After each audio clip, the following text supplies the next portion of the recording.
to support human life.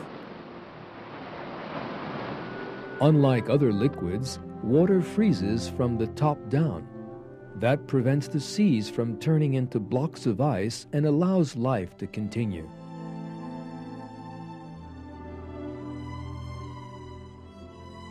The viscosity of water and its other physical and chemical properties are all at the ideal levels for supporting life.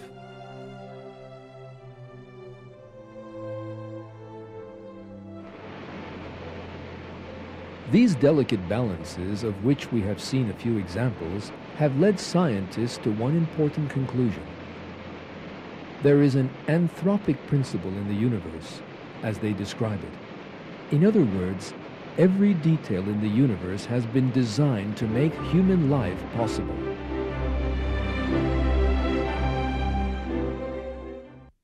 The interesting thing here is that most of the scientists who revealed that truth were actually materialists who had no great wish to reach such a conclusion.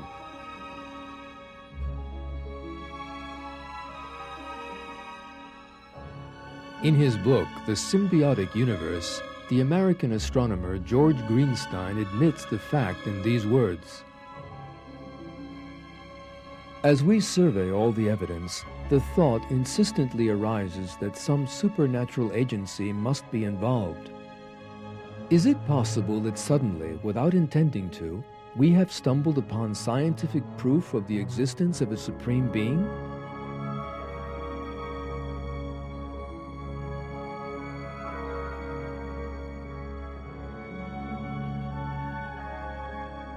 In his 1998 book, Nature's Destiny, How the Laws of Biology Reveal Purpose in the Universe, the well-known molecular biologist Michael Denton makes the following comment: "The new picture that has emerged in 20th century astronomy presents a dramatic challenge to the presumption which has been prevalent within scientific circles during most of the past 4 centuries, that life is a peripheral and purely contingent phenomenon in the cosmic scheme.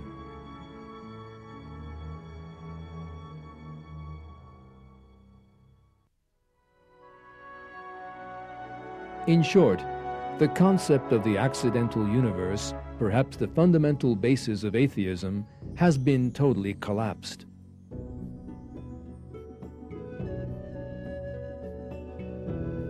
The deceptive nature of the concept was revealed in the Quran some 1,400 years ago. We did not create heaven and earth and everything between them to no purpose. That is the opinion of those who disbelieve.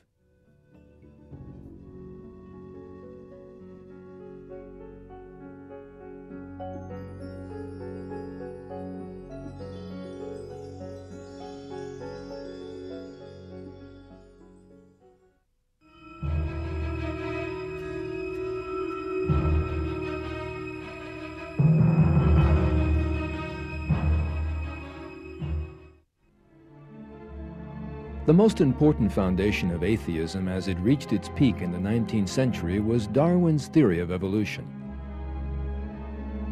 Darwin proposed that the origin of man and all other living things could be explained by unconscious natural mechanisms.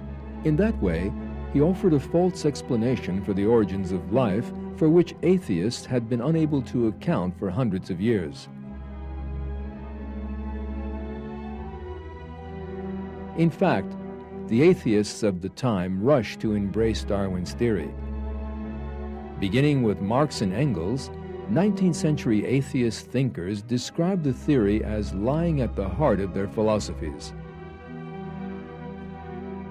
However, the major support of atheism itself collapsed with the scientific discoveries of the 20th century.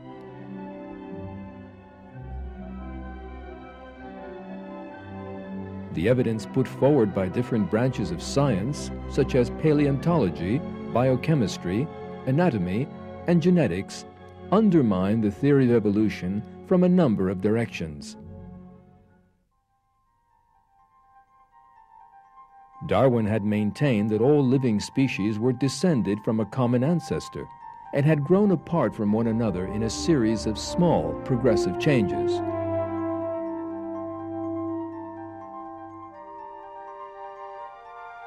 He hoped that fossils would provide evidence for that claim.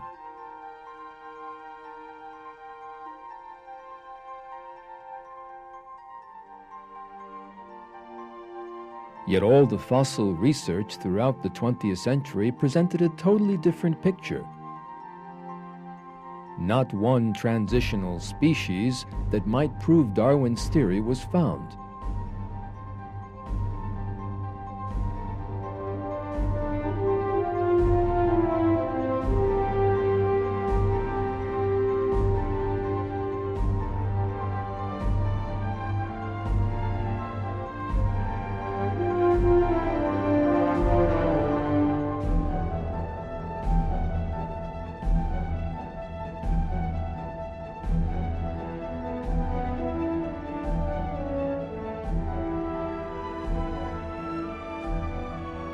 For example, the phenomenon known as the Cambrian explosion is by itself sufficient to destroy the theory of evolution. Almost all the basic categories in the animal world emerged all of a sudden in that early geological period. Living things from very different classes such as mollusks, vertebrates, arthropods, and echinoderms with their very different physical characteristics emerge with their exceedingly complicated organs and systems all at once. This fact that emerges from the fossil record demolishes the theory of evolution and is proof of creation instead.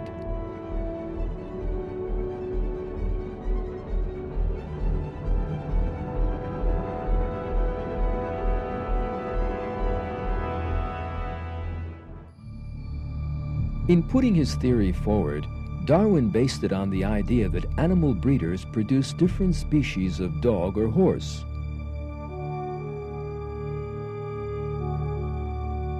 He then